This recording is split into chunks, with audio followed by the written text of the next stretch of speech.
Saudara, Satuan Lalu Lintas Polres Sabang menghentikan belasan mobil angkutan barang karena kelebihan muatan. Kegiatan razia dilaksanakan di kawasan Jalan Gampung Balohan, Kota Sabang. Belasan mobil angkutan barang jenis truk dan pick-up dihentikan Satuan Lalu Lintas Polres Sabang Selasa pagi. Belasan truk ini baru saja tiba dengan menggunakan kapal Roro pada trip pertama.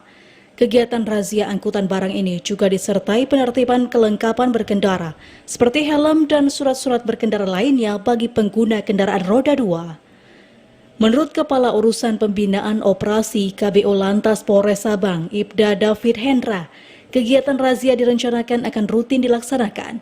Bagi pengendara yang terbukti kelebihan muatan akan dilakukan penilangan.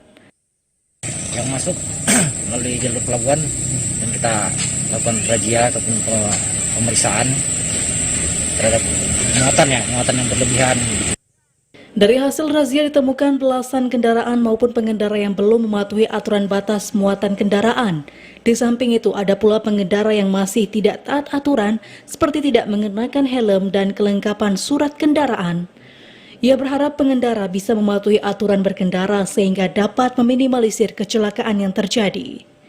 Dari Sabang, Mahfud, TVRI Aceh melaporkan.